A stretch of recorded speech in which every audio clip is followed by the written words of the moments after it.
Meu nome é Rodrigo Pereira, eu sou aluno do curso de Educação Tecnológica do Cefet e eu estou aqui para fazer um vídeo sobre a aula 3, né, sobre a atividade avaliativa, que trata de paradigma emergente.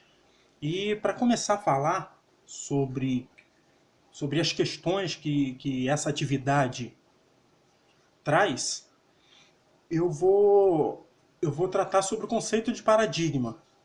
Né? Uma busca rápida no Google nos é dado um conceito trazido pelo Wikipédia. Né? Esse é o primeiro site que aparece numa busca rápida, né? Que eu já vou falar, que eu já vou ler. Porque antes a gente precisa fazer uma reflexão, porque o ser humano ele sempre procurou respostas ou explicações para os fenômenos presentes na natureza e na sociedade. A ciência pode ser considerada uma forma racional de buscar essas explicações. As descobertas científicas geralmente produzem ideias ou conceitos novos que nem sempre são aceitos pela sociedade, e isso é fato. E hoje a gente pode ver que os paradigmas interferem na aceitação ou na resistência aos novos conceitos trazidos. Né? E nos últimos anos, muito se tem pesquisado sobre a razão da resistência às inovações. A maior parte dos estudos concorda que essas razões estariam ligadas às mudanças que as inovações provocam e obrigam as pessoas a abandonar muitas vezes suas tradições ou até mesmo o comodismo. Mas, em outras palavras, elas provocam incertezas. Inovações e mudanças representam revoluções. Pode ser assim. Convidam a reavaliação de velhos modos de fazer as coisas. Abrem portas para novas possibilidades, alteram padrões e modelos, ou seja, alteram alteram os paradigmas que estão estabelecidos. Né? E uma coisa interessante a se considerar sobre paradigmas são as realizações científicas universalmente reconhecidas, que durante algum tempo fornecem problemas e soluções modelares para uma comunidade de praticantes de uma ciência. Né? E nós podemos considerar os paradigmas como um conjunto de regras e regulamentos que assim estabelecem limites. Né? É por isso que pode ser considerado, pode ser comparado padrão, né? E estabelece regras e regulamentos que vão ensinar como obter sucesso, resolvendo o problema dentro desses limites. Né? E esse conceito que é trazido pelo Wikipédia diz que paradigma vem de uma palavra, vem do latim, e é um conceito das ciências e da epistemologia, né, que é a teoria do conhecimento, que define um exemplo típico ou modo ou modelo de algo. É a representação de um padrão a ser seguido. É um pressuposto filosófico matriz, ou seja, uma teoria, um conhecimento que origina o estudo de um campo científico. Uma realização científica com métodos e valores que são concebidos como modelos. Uma referência inicial como base de modelo para estudos e pesquisas. Esse é o significado que o Wikipédia traz. Né? E os problemas que essa atividade avaliativa levanta são os seguintes. E a gente vai refletir sobre eles ao longo desse vídeo. Né? O conhecimento que está sendo produzido, a dicotomia entre os saberes, a pertinência dos métodos utilizados, o quanto o conhecimento produzido responde aos problemas sociais nos diferentes aspectos da natureza humana, superação da separação ciências naturais e ciências sociais, a distribuição entre a maioria da sociedade, do avanço tecnológico e material de produção humana. E o último, superar a categorização, a separação, a especificação na produção do conhecimento de forma geral, né? Construtos eficazes na produção do conhecimento necessário à modernização dos artefatos. Então a gente vai refletir sobre isso ao longo desse vídeo, né? Mas para a gente refletir sobre isso, primeiro precisamos debater um pouco sobre conhecimento, né? E o conhecimento, de certa forma, tem a ver com nossa experiência de vida, claro, né? E por meio das experiências que vivemos no dia a dia, né, na leitura de livros, revistas, artigos variados, podemos adquirir conhecimento. Conhecer é acrescentar uma nova ideia sobre algo que já sabemos, ou a possibilidade de descobrir um conceito novo. E o pensamento abstrato é uma característica do homem. Isso é que o que diferencia a gente, né, nós humanos, dos outros animais. E até onde a gente sabe, os animais utilizam o pensamento concreto e os instintos na busca da sobrevivência. Esse é o fator principal, né? E, por outro lado, a ideia de uma inteligência artificial que vem trazida à discussão pelas novas tecnologias, capaz de racionalizar e construir conceitos de forma autônoma, ainda é ficção. E nós, seres humanos, podemos aplicar tudo o que nós aprendemos e transformar esse conhecimento em proveito próprio. Ou seja, a gente pode utilizar o conhecimento que nós desenvolvemos e adquirimos para benefício da nossa sociedade, né? E desde que um homem, na época em que éramos primitivos, né, com as pinturas rupestres, conseguimos criar sistemas de comunicação, né, seja através da escrita ou através da linguagem. Assim, nós homens, a gente vai acumulando e transmitindo conhecimento de geração a geração. Daí a importância de refletirmos sobre esse slide, né? Através de geração a gente vai passando o conhecimento, transmitindo o conhecimento e reelaborando, ressignificando, né? E o conhecimento que é construído é o patrimônio histórico-cultural da humanidade. É por isso que é passado de geração em geração. E é resultante do processo cumulativo, decorrente de toda a história da vida humana. E o homem vem produzindo conhecimento nos campos da arte, da ciência, das tecnologias, organizando espaços físicos e sociais, né? E o domínio do conhecimento possibilita a nós homens não só conhecer o mundo, mas também compreender e transformar a própria realidade. Mas, para que a nossa sociedade possa caminhar e desenvolver-se, é imprescindível que todos tenham acesso a esse conhecimento, né? E que a apropriação pode ocorrer de diversas maneiras. São diversas maneiras, diversas formas a gente pode se apropriar do conhecimento. E essas abordagens e outras formas de se compreender e transformar a realidade não são excludentes. E uma mesma pessoa pode se interessar por vários campos de conhecimento, né? Tanto de questões religiosas e filosóficas, enquanto outra pode se dedicar da pesquisa científica, utilizando o senso comum e o conhecimento empírico em seu cotidiano. E é interessante a gente pensar também nos 5 tipos de conhecimento.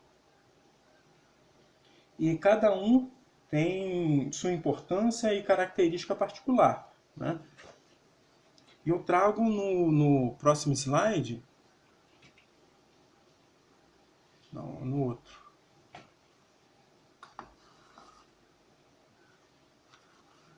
Eu trago nesse slide os 5 tipos de conhecimento existentes. Opa, passei demais.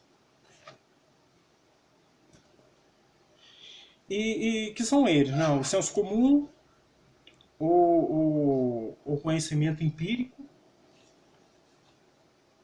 né? A gente também conhece como hoje, sobretudo hoje, como o saber popular, conhecimento popular, né? O conhecimento filosófico, o conhecimento religioso, conhecimento artístico e o conhecimento científico, né? Esses são os 5 tipos de conhecimento.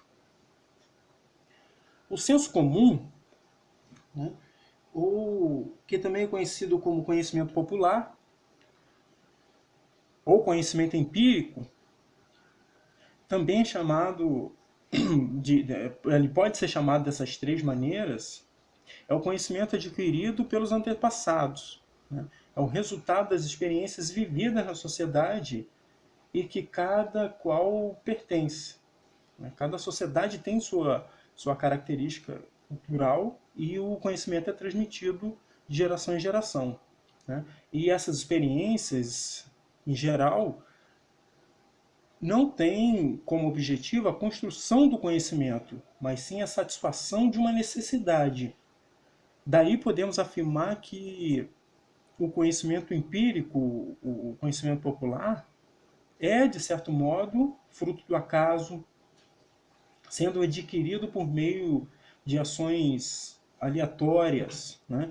E a sua origem vem do processo de acumular-se a uma explicação, né, ou compreensão da realidade sem que seja questionada. Então, ele acontece de uma forma natural, né? A gente tem vários exemplos, o exemplo das rezadeiras do sertão nordestino e do interior de todo o Brasil, né? As superstições são passadas de família a família, pelos membros de uma família, né? Os provérbios, os remédios, os chás caseiros, as técnicas de artesanato, as artes culinárias que a gente aprende com a vovó. Então, são vários, né? E no senso comum encontramos o que a gente pode chamar de bom senso, que se forma no espírito de todo homem no contato com as coisas que lida, né? O bom senso ele é fruto de uma certa sistematização de conhecimentos, um conhecimento compreensivo, rudimentar, espontâneo. Assim, por ser um conhecimento compreensivo, liga as conclusões aos princípios, né? Visto que as pessoas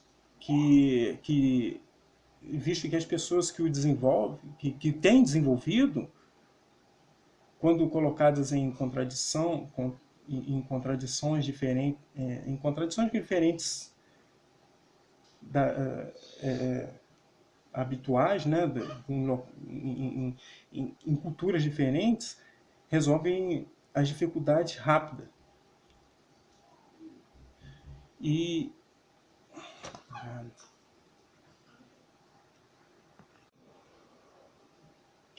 se tratando de conhecimento popular e conhecimento científico, né, o senso comum, conhecimento popular, não é diferente do conhecimento científico nem pela sua verdade, nem pela natureza do que se está estudando. A principal diferença é a maneira pela qual se atinge o conhecimento. Vou dar um exemplo. Uma determinada doença ela pode ser tratada por um chá com uma planta específica, resultando na melhora da pessoa.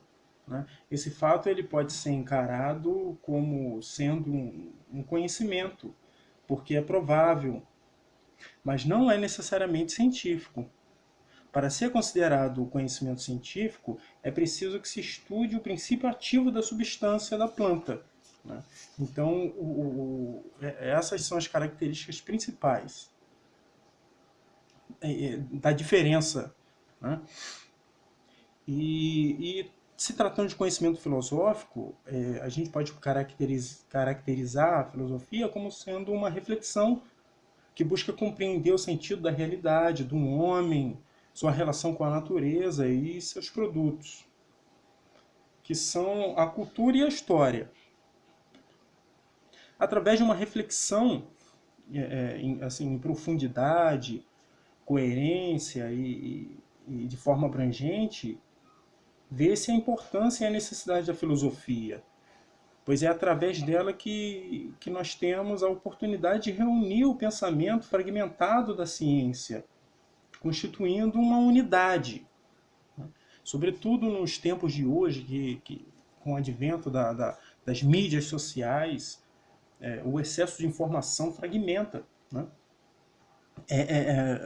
De certa forma, o nosso saber, o nosso conhecimento. E a filosofia, ela apresenta similaridades com a ciência e com a literatura, mas é diferente de ambas, né? A proximidade com a ciência está no rigor intelectual e no objetivo final, que, assim, de grosso modo, pode, pode-se dizer é a busca da verdade, né? Podemos entender que filosofar é aceitar o desafio de mudança. Também também é possível possibilidade de transcendência humana, a capacidade exclusiva do homem por meio do qual ele pode superar situações dadas e não escolhidas, né? E nós temos também o conhecimento artístico, que é o conhecimento que se baseia na intuição e na emoção. A informação que se manifesta através de uma obra de arte é a natureza emocional, é de natureza emocional, causando irritação, alegria, tristeza, então diferentes emoções, né? Então, a ciência não é obrigatoriamente a única maneira de se chegar ao conhecimento. Os fenômenos podem ser observados pelo cientista e pelo homem comum. Isso porque ela acontece no dia a dia. E a forma de conhecimento não é lógica e pode despertar emoções diferentes no conhecimento artístico, dependendo da relação que se estabelece entre o observador e o fenômeno observado. É um conhecimento inesgotável, pois a obra é encarada de diversas formas por pessoas diferentes e de diferentes modos, por uma mesma pessoa também. Uma das particularidades do conhecimento artístico é que ele não pode ser interpretado por outras formas de linguagem sem perder o conteúdo intrínseco. E nós temos o conhecimento religioso, né? Sobretudo num país que, que é tão diverso em termos de religiosidade. E ele é aquele conhecimento apoiado nas doutrinas sagradas. É um conhecimento sistemático em que a verdade é tratada de forma indiscutível. A aceitação desse conhecimento é um ato de fé. Considera-se que o mundo foi criado por um ser divino, princípio inquestionável, ainda que não existem evidências de sua comprovação. Por isso que tem o provérbio popular que diz que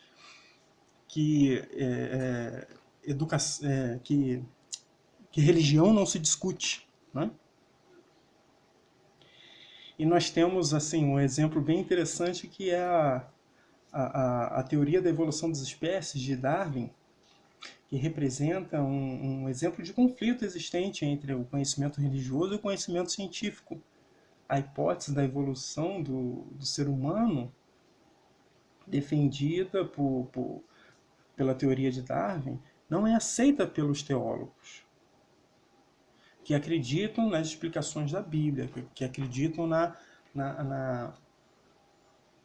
teoria do criacionismo, né?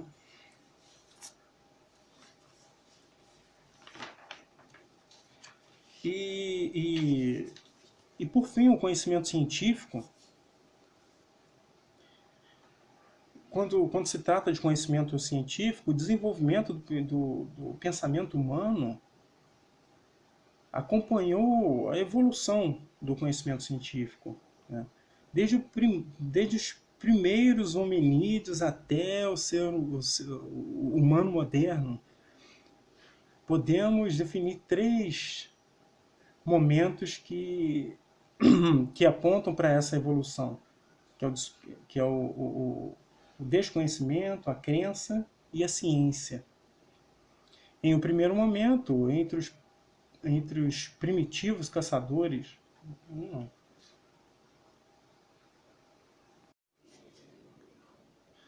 Então, e se tratando de conhecimento científico, podemos dizer que toda pesquisa científica inicia-se com um questionamento, uma pergunta, um problema que precisa de uma resposta.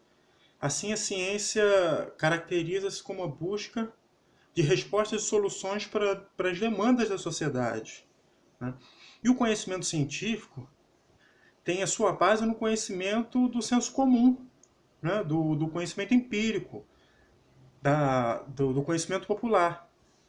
E é uma conquista relativamente recente para a humanidade. A Revolução Científica do século XVII marca a autonomia da ciência. E a partir do momento, que ela busca seu próprio método, né? Com base nesse conhecimento, os pesquisadores começam a questionar o porquê de determinados fenômenos, como eles acontecem, por que obtêm resultados positivos ou não. E assim se inicia o processo de investigação científica, né? Então se elabora hipótese e mediante a pesquisa com método bem definido, podemos buscar respostas e construção de generalizações. O conhecimento científico ele permite explicar, construir e aplicar teorias, servindo, portanto, para a ampliação e o avanço da ciência. O conhecimento científico, podemos dizer que é gerado por meio da razão e da experimentação, né? E é aí que ele se difere do conhecimento filosófico, que vimos lá na frente. É sistemático, possui uma ordenação lógica de ideias, que é a teoria, é verificável, é falível, porque não é definitivo, absoluto. Novas técnicas, elas podem reformular a teoria existente, né? Os paradigmas existentes. Então, a partir desse ponto, nós podemos começar a discutir, a tratar a questão do paradigma dominante, que traz Boaventura Souza Santos, né? E um trecho do texto do seu livro, ele diz que o modelo de racionalidade que definiu a ciência moderna constitui-se a partir da Revolução Científica do século XVI e foi desenvolvido nos séculos posteriores, basicamente no domínio das ciências naturais. Somente no século XIX, esse modelo de racionalidade se estendeu às ciências sociais emergentes. No século XVI, o paradigma da racionalidade científica representou uma ruptura em relações aos paradigmas, então vigentes. Essa racionalidade distingue-se do conhecimento não científico, na forma de senso comum e dos estudos humanísticos. De certo modo, tornou-se um modelo totalitário, pois negava o status de racionalidade aos conhecimentos que não seguem seus princípios epistemológicos e regras metodológicas. Então, assim, um novo paradigma constituído, ele rompia com as tradições aristotélicas, medievais, defendendo uma só forma de conhecimento verdadeiro, né, que é o conhecimento cartesiano positivista. Ele apresentava uma nova visão de mundo e da vida, indo contra as posições dogmáticas e, por sua vez, também autoritárias, defendidas pela Igreja. Essa visão implicava a distinção entre o conhecimento científico e o conhecimento do senso comum, pois a ciência moderna desconfiava do conhecimento obtido pela experiência imediata, né, consideradas, de certa forma, ilusórias. E os paradigmas da nova ciência física se estendem às outras ciências, como a química, a biologia e, finalmente, para as ciências sociais ou ciências humanas.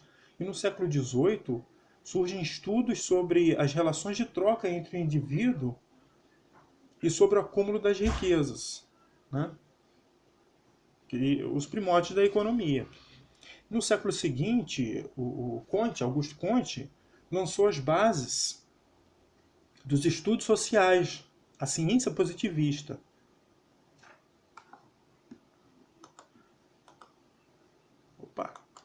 Da ciência positivista.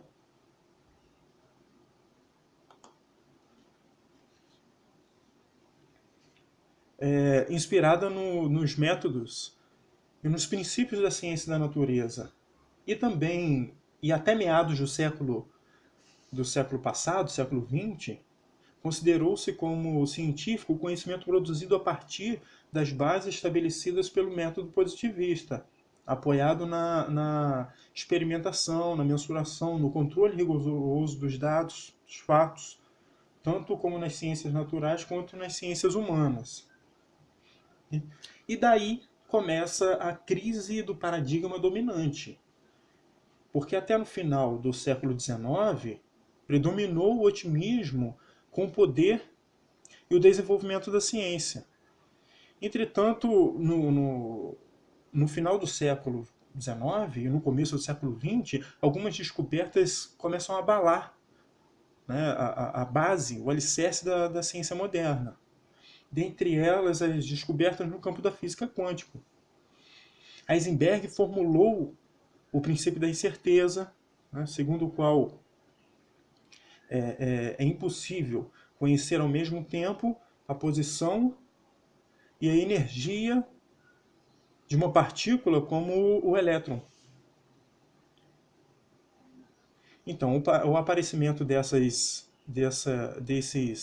irracionalismos na ciência foi um golpe na exaltação positivista do século XIX. Né? E os próprios princípios newtonianos da física foram também abalados pela teoria da relatividade de Einstein, né, trazida por Einstein. E a partir daí podemos falar do paradigma emergente, que Boaventura Santos descreve em seu livro. Né? E ele apresenta as principais características do paradigma emergente. Ele diz que a primeira característica é que todo conhecimento científico natural é científico social. Todo conhecimento é local e total. Todo conhecimento é autoconhecimento, né? E, por fim, trata que todo conhecimento científico visa constituir-se em senso comum. Então, no primeiro, quando ele diz que todo conhecimento científico natural é científico social, né, nós podemos dizer que em estudos recentes em física e biologia questionam as dicotomias do orgânico e inorgânico, seres vivos e não vivos, e até mesmo humano e não humano. Isso fica mais claro nas teorias de vários autores, que apontam em seus trabalhos, que para uma visão holística, preocupada em superar as inconsistências entre a mecânica quântica e a teoria da relatividade de Einstein. A distinção do sujeito-objeto é transformada com o objeto, não apenas no ato do conhecimento, tendo também consciência. Por exemplo, com o reconhecimento de uma dimensão psíquica da natureza.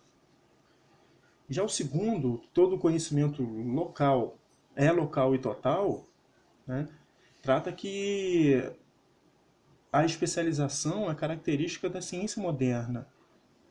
E, como consequência, temos a fragmentação, a particularização do real. Isso ocorre em todos os campos do conhecimento, tanto na medicina, quanto no direito, economia, entre outros campos. E as tentativas de mudança dessa situação, em geral, têm resultado em novas especializações, como o caso do médico generalista. No paradigma emergente, o conhecimento total, né, universal, indiviso,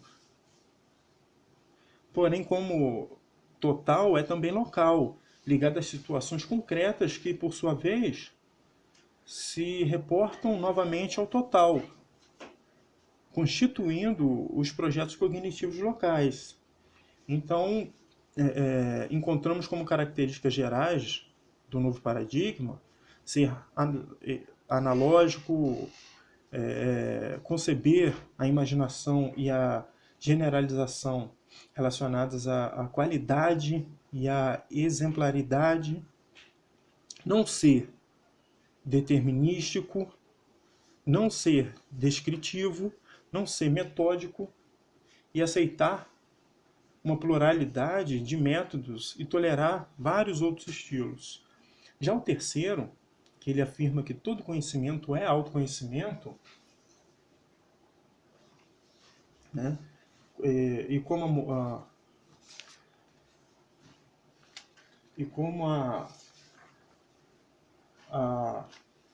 a ciência moderna tradicional, né, o homem é um sujeito epistemológico e não empírico, porque ele não aceita a interferência de valores humanos no conhecimento objetivo e rigoroso. Então, nesse ponto, se origina a divisão entre o sujeito e conhecimento e o objeto do conhecimento. Para o conhecimento ser considerado científico, é necessário manter um distanciamento empírico entre o sujeito, que é o pesquisador, e o objeto, que é o pesquisado. Acontecimentos como o pós-guerra e a Guerra do Vietnã, que ocorreu na década de 60, trouxeram um questionamento sobre esse distanciamento, né? O distanciamento social e o status metódico, por se alterarem as relações entre o sujeito e o objeto. Ao contrário disso, o paradigma emergente recupera o caráter autobiográfico, autorreferencial da ciência, contemplando ainda dimensões artísticas, segundo filósofos e cientistas. Já a última característica que Boaventura traz, que diz que todo conhecimento científico visa constituir-se em senso comum, desculpa, a racionalidade científica limita nossa forma de estar no mundo, né? Reduz e limita as dimensões de compreensão humana, exclusivamente a racionalidade. A ciência pós-moderna sabe que a racionalidade se encontra na configuração de todas as formas de conhecimento, né? Participação de um diálogo, né? Ao contrário do que ocorre na ciência tradicional moderna, na positivista, a tendência da ciência contemporânea, ou a gente pode chamar de pós-moderna, é valorizar o senso comum, né, o conhecimento popular, empírico, como forma de construção de conhecimento que fornece sentido ou significado à vida dos indivíduos. E podemos dizer que as características do senso comum, no que ele tem de relevante como paradigma emergente, por ter uma dimensão tópica e libertadora que pode ser ampliada através do diálogo com o conhecimento científico, né? E essas características podem ser coincidência entre causa e intenção, prático, por ser prático e pragmático, é transparente, evidente, é superficial, mas abrange a horizontalidade das relações entre as pessoas e as coisas, é interdisciplinar e não é metódico, é retórico e metafórico. Então, essas são algumas reflexões que Boaventura traz, né? Mas a gente sabe que, com o acelerado avanço das mudanças científicas e tecnológicas, a geração de novos padrões de produção e organização do trabalho, né, e a constante internacionalização da economia são algumas das dimensões que têm afetado a forma, de forma inconstante, a nova configuração social, né, sobretudo hoje.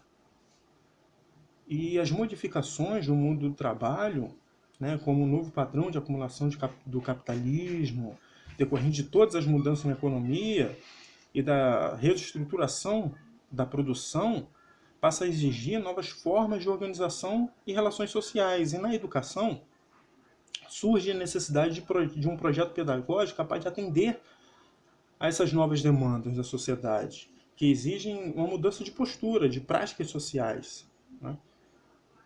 E essas modificações têm requerido de nós educadores uma nova postura. A escola, em todos os seus aspectos e setores, ela precisa estar se modificando constantemente, analisando criticamente seu papel, sua importância e se readequando com o envolvimento de todos os setores e atores, né, com ênfase nessa nova postura, né, frente os avanços tecnológicos, né. Então essa foi a minha contribuição, né.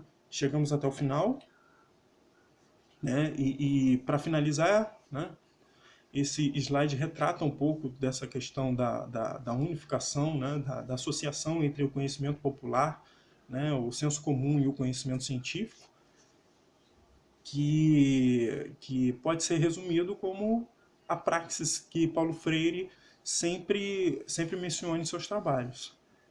Muito obrigado.